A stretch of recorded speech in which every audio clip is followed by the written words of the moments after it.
Good morning, class. Today we will discuss the next questions of previous year. So I am starting with this question. Question number 71. Which of the following reaction take place with the formation of carbocation? इनमें से कौन सी reaction में carbocation बनेगा? So check करें. Option number A, this one, the neopentyl chloride. ये रहा हमारा neopentyl chloride. On hydrolysis does not give this. ये हाइड्रोलिसिस करने पे ये नहीं देता, but this tert aryl alcohol ये वाला बनता है. कैसे? जब आप इसकी हाइड्रोलिसिस करोगे तो हाइड्रोलिसिस करने के लिए पहले ये लीव करेगा and you will get a carbocation.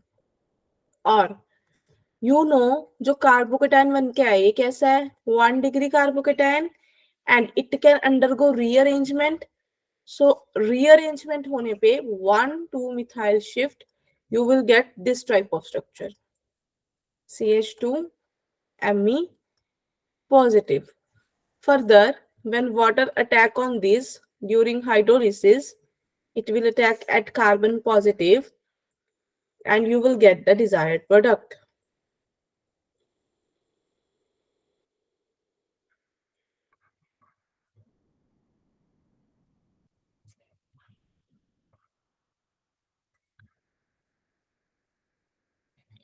So yes, first reaction में हमें हमारा आंसर मिल चुका है कि we will get carbocation in option number A. Next हम बी सी डी भी देख लेते हैं एक बार कि इनमें क्यों नहीं मिल रहा. So second B part, C6H5CHO, this is benzaldehyde. When you treat with this acetic anhydride,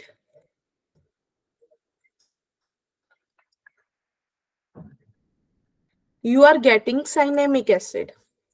आपको पता है ये रिएक्शन कौन सी है? This is a naming reaction condensation, that is Perkin reaction. कौन सी है? Perkin reaction. इसे भी देख लेते हैं कैसे होती है. In this case, you are having this CH3COO Na. First, a base will come which will abstract your hydrogen. This one and this shift here. CH2 negative will form.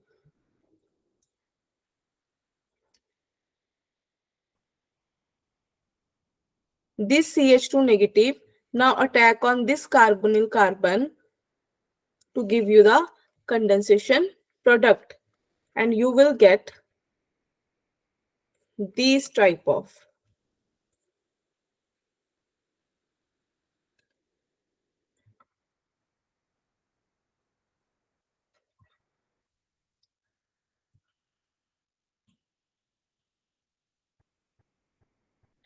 Which further on hydrolysis or by accepting H positive ion will convert to this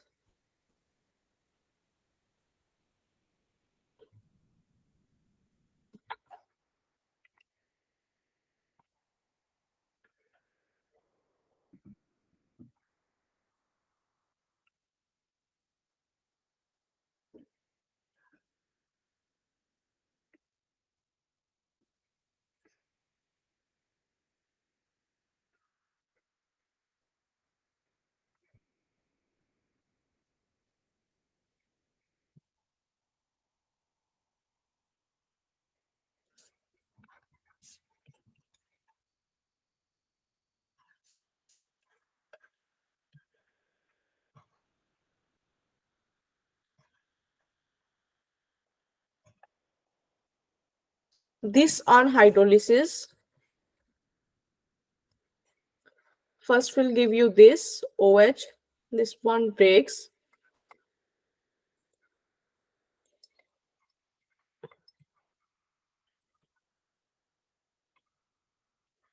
Which on dehydration. will give you the desired product.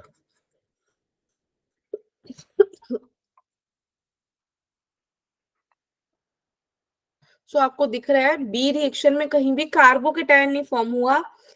जो भी aldol मतलब aldol condensation, Perkin reaction, benzoin condensation reaction, condensation reactions होती हैं, उनमें जो rate determining step होता है that is the formation of either enol और इनोलेट आयन, कुछ इस टाइप का. They take place by the formation of carbon ion.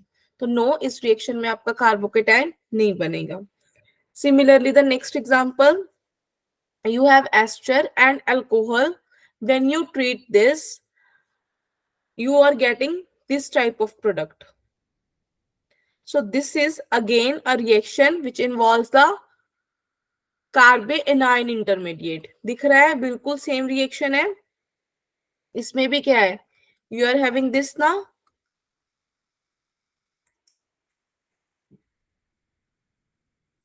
सो क्या होएगा फर्स्ट स्टेप में, this is again acidic hydrogen. तो acidic base will abstract acidic hydrogen and then on further attack you will get this. So इसमें भी क्या बनेगा, कार्बेनाइन. Similarly जो आपकी नेक्स्ट रिएक्शन है दैट इज दिस वन, ये भी बिल्कुल सेम है, कार्बेनाइन की फॉर्मेशन ही होगी, इसमें भी कार्बोकेटाइन की फॉर्मेशन नहीं होगी. So you will get A as the desired option. So option A is correct. Next is 72. Which of the following statement is not correct? इनमें से कौन सी स्टेटमेंट करेक्ट नहीं है? सो चेक करते हैं. Many alkene additions are affected by a small amount of peroxide reactions. Occurring in under such conditions are free radical chain reaction. For example, this plus peroxide changes into this. You know, whenever you treat any unsymmetrical alkene with HBr in the presence of peroxide, free radical mechanism take place and the addition occurs according to anti-Markovnikov rule. Now what is anti-Markovnikov rule? कि during the addition of unsymmetrical alkene, the negative part of attacking reagent will go to that carbon atom which contain more number of hydrogen atoms. So H comes here and Br comes here. Yes, this option is correct. The reaction is abnormal in the sense that it doesn't follow Markovnikov rule. Yes, जहां भी peroxide होती है वहां पे Markovnikov rule नहीं लगता, anti Markovnikov rule लगता है. So yes, this option is correct. Next, hydrogen iodide does not undergo abnormal addition to olefins under normal circumstances. This is because hydrogen iodide is too strong to be broken readily in the atom abstraction reaction. वो बोल रहा है कि जब भी आप कोई भी ऑलिफिन लोगे इसमें HI ऐड करवाओगे, हाइड्रोजन आयोडाइड, ये क्या आएगा, नॉर्मल एडिशन नहीं जाती, सिंपल एडिशन नहीं होती. क्यों? बिकॉज हाइड्रोजन आयोडाइड के बीच में जो बॉन्ड है वो इतना स्ट्रॉन्ग है कि तोड़ नहीं सकते. नो, ऐसी तो कोई बात है ही नहीं. Hydrogen is a small molecule, iodine का साइज है इतना बड़ा, तो इनके बॉन्ड में बॉन्ड लेंथ ज्यादा होने के कारण बॉन्ड बहुत वीक होता है. सो ये तो हो ही नहीं सकता. मोर ओवर जो हाइड्रोजन आयोडाइड वाली होती है रिएक्शंस आप इसलिए नहीं करते, इसका ये रीजन होता है because HI is a strong reducing agent. ये एक रिड्यूसिंग एजेंट है, it will reduce your olefin, that's why reaction नहीं होती. So this option is not correct. वैसे तो आपको यहां से आपका आंसर मिल गया है कि which of the following is not correct, तो आप लिखोगे B is not correct. But हम सी और डी भी चेक कर लेते हैं. The chain initiation take place.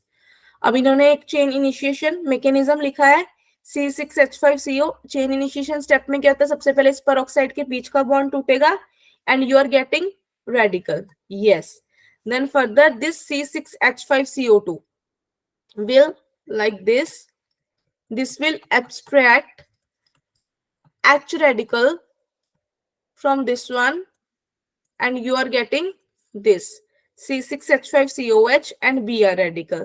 This Br radical on addition with this olefin, this is just the mechanism of anti-Markovnikov effect.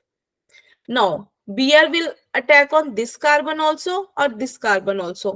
पर हम कौन से कार्बन पे कराएंगे जिसपे फ्री रेडिकल ज्यादा स्टेबल मिलेगा. So Br will attack on this carbon because we are getting secondary radical with the help of this. So after this secondary radical will take one H radical from Br to form CH3, CH2, CH2, Br. Yes, this is your desired reaction. So ये बिल्कुल सही है. The chain terminate as और chain termination में ऐसे steps होते हैं. Yes, ये mechanism सही है. So this is also the correct option. The abnormal addition of HBr is useful in preparation of primary bromides from terminal olefins. कहता जो एबनॉर्मल एडिशन है अगर उससे आपको क्या बना सकते हो प्राइमरी ब्रोमाइड्स. यस, आपका Br हमेशा लास्ट में लग रहा है ना. अगर इस पर्टिकुलर केस में देखो तो ये कैसा अल्काइल हैलाइड बन के आया आपके पास प्राइमरी. तो यस, ये बिल्कुल सही है. So A, C and D options are correct and B is not correct. So उसने यही पूछा था कि कौन सी स्टेटमेंट करेक्ट नहीं है. So your answer is B. Next question, 73. Which of the following statement is not correct? Methylene exists in two different spin states. Methylene है.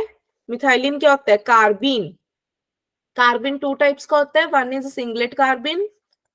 Second is triplet carbene. Singlet methylene in which unshared electrons are not paired. No. Singlet वो होता है जिसमें these two unpaired electrons are present in the same orbital.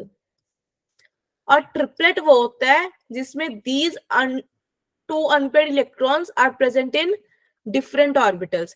क्योंकि अगर ये same में होंगे तो इनकी स्पिन होएगी 0, तभी इनकी स्पिन मल्टीप्लिसिटी 1 आएगी, तभी आप इसे सिंगलेट स्टेट बोलते हो. और ट्रिपलेट में हाफ इसकी स्पिन होगी हाफ प्लस हाफ 1 और इसकी स्पिन मल्टीप्लिसिटी आपके पास आएगी 2 into 1 plus 1 that is 3. That is triplet. तभी आप इसे ट्रिपलेट बोलते हो. So now singlet methylene वो होता है जिसमें इलेक्ट्रॉन्स नहीं पेयर्ड होते. So this statement is wrong. That is this. And triplet methylene in which unshared electrons are paired. No. So this statement is not correct. तो आपका वैसे आंसर मिल गया A. This is not a correct statement. But further options भी check कर लेते हैं. Methylene is form by photolysis of diazomethane और ketone. जब भी आप डाइएजोमीथेन की फोटोलिसिस करते हैं यस तो आपको क्या मिलेगा मिथाइलिन. कैसे? First this will undergo like this CH2 negative, then this on further addition of UV light ये रिलीज हो जाएगा और you will get methyl radical. Similarly ये है, इसमें भी बिल्कुल सेम स्टेप चलते हैं.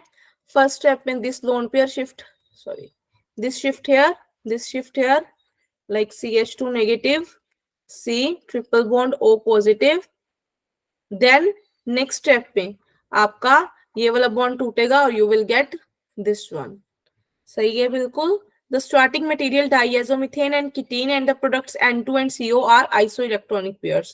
और ओके वो बोला डाइएजोमीथेन एंड कीटीन ये आइसोइलेक्ट्रॉनिक है. देख लेते हैं CH2 वाला पार्ट तो सेम है तो इनमें तो सेम ही इलेक्ट्रॉन्स होंगे.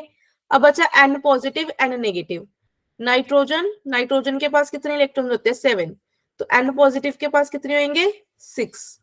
N नेगेटिव के पास 8 प्लस 6 14 और CO कार्बन के पास 6 ऑक्सीजन के पास 8. सो इसमें भी क्या आ गया 14. यस ये तो आइसो इलेक्ट्रॉनिक पेयर्स हैं. ये तो बिल्कुल सेम बन रहे. So these are also isoelectronic pairs. N2 7 plus 7 14. CO 6 plus 8 14. So yes, this statement is correct. Now this is addition of carbene to double bond. Yes, you know when you add any carbene to double bond, what will you get? A cyclopropane ring. ऐसे करते थे एक bond इसके साथ ये किसके साथ interact कर जाएगा?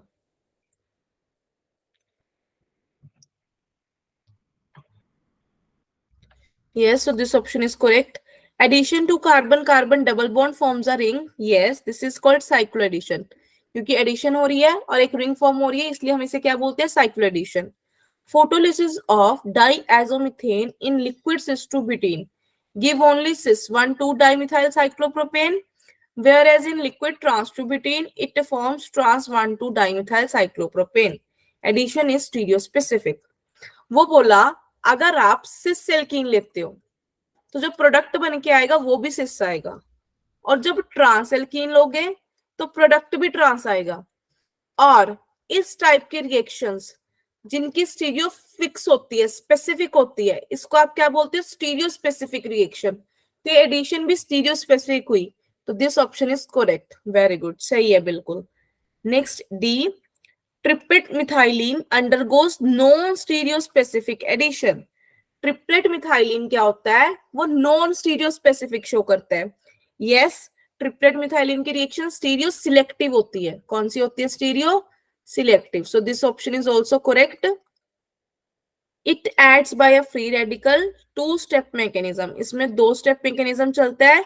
The diradical one lasts enough for rotation to occur about the central CC bond and both cis and trans products are formed. Yes, this option is correct. ये मैं आपको एक्सप्लेन करती हूँ कैसे सिंगलेट स्टीरियो स्पेसिफिक होता है और कैसे ट्रिपलेट स्टीरियो सिलेक्टिव होता है. सी एंड डी ऑप्शन का हम मैकेनिज्म करते हैं. अब सी, late us say I have any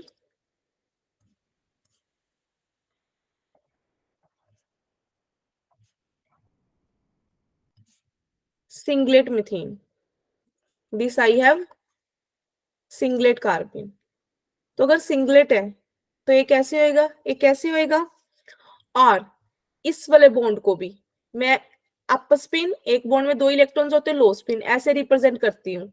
तो ये वाला इसके साथ इंटरेक्ट कर जाएगा, ये वाला इसके साथ इंटरेक्ट कर जाएगा, और you will get your product as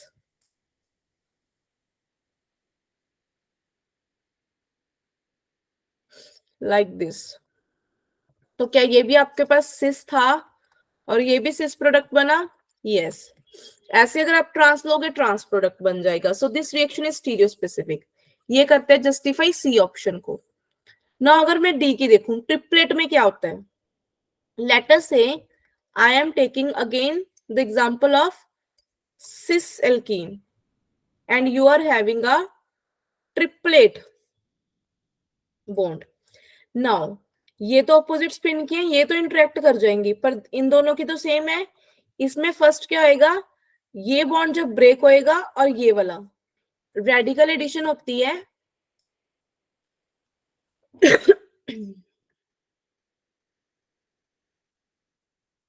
और ये यहां.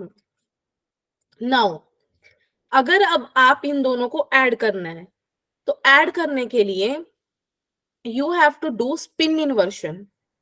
अब अगर तो सीधे स्पिन इन्वर्ट हो जाए, क्या हो जाए? Spin inversion. तो क्या आएगा? सी की स्पिन होगी invert, C M E H, M E H, और ये CH2 रेडिकल. ये दोनों आपस में कर जाएंगे कंबाइन और you will get the product same, cis product. ठीक है. बट अगर स्पिन इन्वर्शन से पहले as you know single bond के पास रोटेट करने की टेंडेंसी होती है. ये बॉन्ड हो गया रोटेट, तो ये वाले ग्रुप्स आपस में एक्सचेंज हो जाएंगे. H ऊपर Me नीचे, और ये बन जाएगा ये.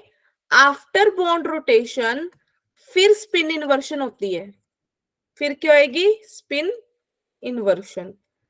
तो उससे जो आपको प्रोडक्ट मिलेगा वो कैसा मिल के आएगा? सी, कैसा प्रोडक्ट मिलेगा? Trans. See, now both the Me are opposite direction, are in opposite direction. So yes, this is correct option. So incorrect option कौन था आपका? B. Next question. Which of the following statement is not correct? The evidence for E2 mechanism for elimination reaction which follow second order kinetics are absence of rearrangement, large hydrogen isotope effect, absence of hydrogen exchange, this.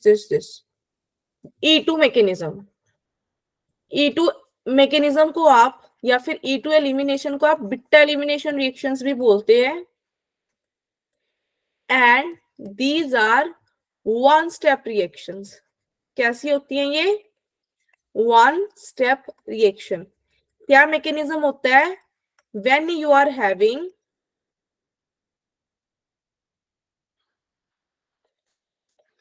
this type of alkyl halide, first base will come, it will abstract this acidic proton, this will shift here and this will leave or you will get alkene. तो ये होती है beta elimination. So this step is incorrect. Two step mechanism नहीं होता, ये तो E1 में होता है. This is the example of E1 mechanism. E2 में क्या होता है? दिस वन स्टेप रिएक्शन होती है. तो ये आ गया इनकोरेक्ट, क्योंकि अब इसमें कोई कार्बोकेटाइन नहीं बन रहा, तो एब्सेंस तो कोई रीअरेंजमेंट नहीं हो सकती, तो absence of rearrangement is correct. Large hydrogen isotope effect. Yes, hydrogen isotope effect का क्या मतलब है? बेसिकली बिट्टा एलिमिनेशन को आप एंटी एलिमिनेशन भी बोलते हो. क्या बोलते हो? Anti elimination. मान लो इधर भी हाइड्रोजन है, इधर भी हाइड्रोजन है, तो जब बिट्टा एलिमिनेशन होगी, ना ही आप ये हाइड्रोजन एब्स्ट्रैक्ट करते हो ना ही ये, आप जो एक्स के एंटी में है वही वाला हाइड्रोजन एब्स्ट्रैक्ट करते हो. तो बेसिकली अगर मैं इसको सब्स्टिट्यूट कर दूं किसी ड्यूटेरियम से, तो base will abstract this isotope, not these hydrogens. इसलिए ये हाइड्रोजन आइसोटोप इफेक्ट शो करता है. Yes. Absence of hydrogen exchange. इसमें हाइड्रोजन एक्सचेंज नहीं होता, वही प्रोटोन एक्सचेंज कहां पे होएगा?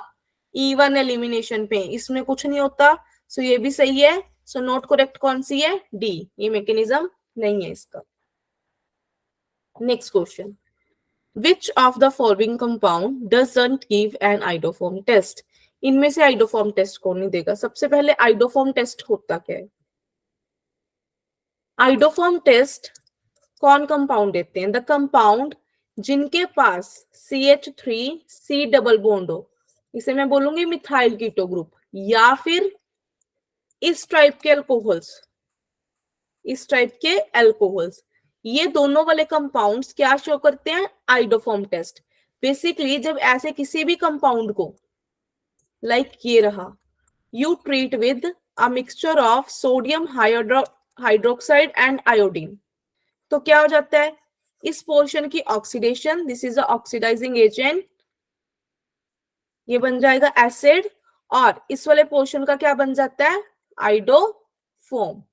यही होता है आइडोफॉर्म, जिसके येलो प्रेसिपिटेट्स आते हैं और जिससे आपको पता लगता है this methyl group is present on the keto, या फिर OH group is present on this such type of carbon.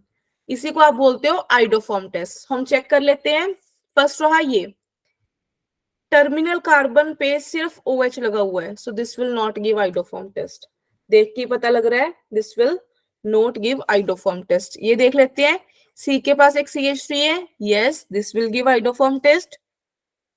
इस सी के पास CH3 है, yes this will give iodoform test. इस सी के पास OHCH3 है, this will give iodoform test.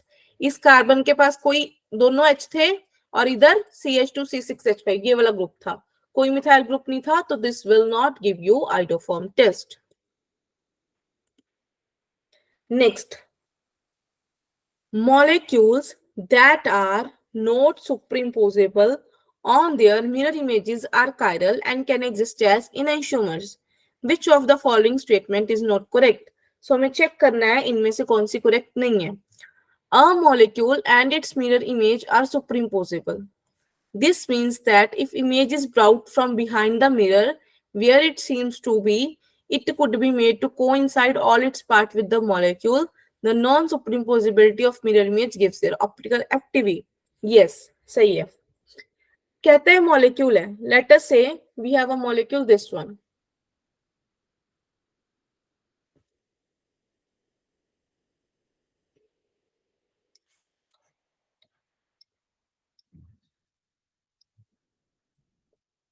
when you draw its mirror image, so it will form like this. अब ये मॉलिक्यूल और उसकी मिरर इमेज सुपर इम्पोजेबल है. सो जब आप इसकी मिरर इमेज को इसके ऊपर उठा के कोइंसाइड करोगे, लेटर से हमने 180 डिग्री के एंगल पे रोटेट करके इसे कोइंसाइड करने की कोशिश की, तो क्या होता है, जो मिरर इमेज है, ये कार्बन इस कार्बन के ऊपर, हाइड्रोजन हाइड्रोजन के ऊपर, एच एच के ऊपर, सीएल सीएल के ऊपर, बीआर बीआर के ऊपर, तो ये एक दूसरे पे कोइंसाइड कर जाएंगे ऑल इट्स पार्ट. और दिस मॉलिक्यूल आपको पता है ये कायरल सेंटर ही नहीं है, क्योंकि चारों क्या है, डिफरेंट सब्स्टिट्यूएंट्स नहीं है. So this is not optically active. किसी भी मॉलिक्यूल को ऑप्टिकली एक्टिव होने के लिए क्या होना पड़ेगा, उसकी मिरर इमेज को non superimposable. The non superimposability of mirror image gives their optical activity. Yes, so this is a correct option. Next, 1 bromo 1 2 diphenyl propane has 2 chiral centers. आप देखो उन्होंने स्ट्रक्चर ड्रॉ कर रखी है 1 bromo 1 2 diphenyl propane की. ठीक है, इनमें 2 chiral center है. First one is this, yes, first second third fourth group से डिफरेंट. ये इसमें भी चारों ग्रुप क्या है, डिफरेंट. बिल्कुल सही है. It has 2 pair of enantiomers, erythro and threo. Basically जो इरिथ्रो आइसोमर्स होते हैं वो उनको बोलते हैं जिसमें 2 ग्रुप फिशर प्रोजेक्शन में सेम साइड पे हो. देखो दोनों एच सेम साइड पे है कायरल सेंटर के, और इसमें भी दोनों एच सेम साइड पे है. So these isomers are erythro. इसमें दोनों एच अपोजिट में चले गए और इसमें भी दोनों एच अपोजिट में चले गए. सो दिस इज थ्रियो. बिल्कुल सही है. और ये दोनों आपस में मिरर इमेजेस ड्रॉ कर रखी है इन्होंने. ठीक है, so this option is correct. 1 bromo 1 2 diphenyl propane on dehydrohalogenation gives the following products. Erythrohalide give only Z alkene, so it is stereospecific. Threohalide yield only E alkene. वो बोलता कि जब आप इसकी डिहाइड्रोहेलोजिनेशन करोगे तो आपके पास इरिथ्रो वाला सिर्फ Z देगा और थ्रियो वाला सिर्फ E देगा. कैसा होता है, लेट अस चेक. बना के देख लेते हैं हम. सबसे पहले इरिथ्रो वाला लेटर से हमने ये ले लिया, इसको ड्रॉ करें तो ये कैसे ड्रॉ होएगा.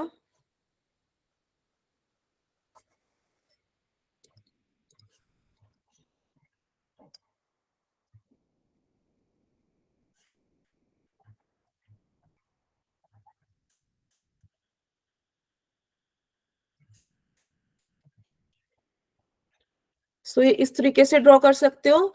Further dehydrohalogenation beta elimination reaction है.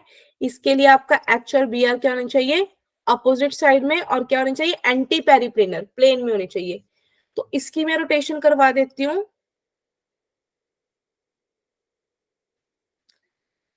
60 degree in the clockwise direction, और इस पर्टिकुलर ग्रुप की मैं रोटेशन करवा देती हूँ 120 degree in the clockwise direction. तो after rotation H will come here, फिर ये ऊपर जाएगा ना, PH will come here and your Me will come here. इसकी सिर्फ 60 डिग्री हुई है तो Br will come here, H बस यहाँ आ जाएगा, तो H will come here, this PH will go there. तो you see अब H और Br एंटी में है, सो बेस आएगा, इट विल एब्स्ट्रैक्ट H, ये यहां से ये यहां से. तो आपके पास जो एल्कीन बना, see PH below the plane, PH below the plane. So ये दोनों क्या है, सेम साइड पे. और इस alkene, such type of alkenes, इसे आप क्या बोलते हो, Z alkene. So yes, this option is correct. Threo के लिए भी चेक कर लेते हैं. अगर मैं इस फॉर्म को बनाती हूँ,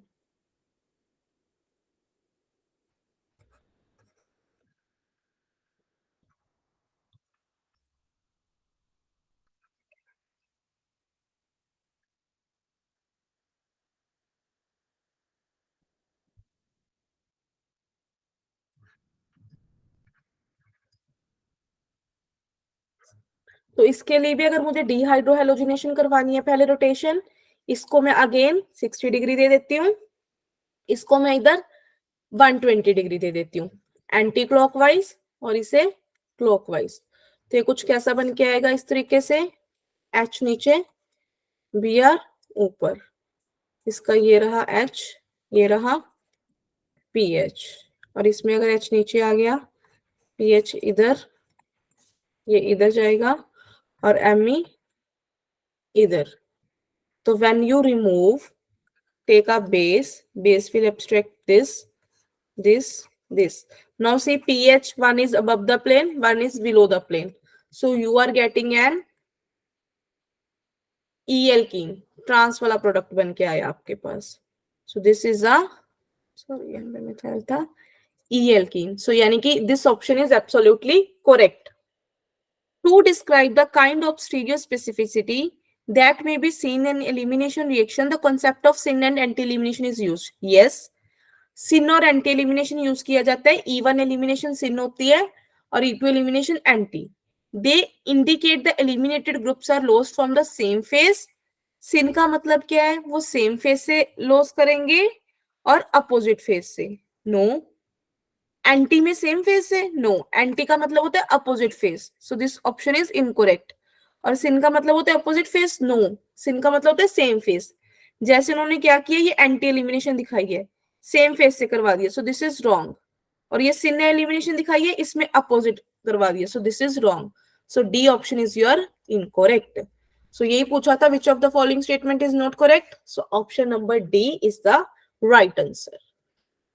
सो थैंक यू. इसी के साथ आपका आज का ये वाला पोर्शन होता है कंप्लीट.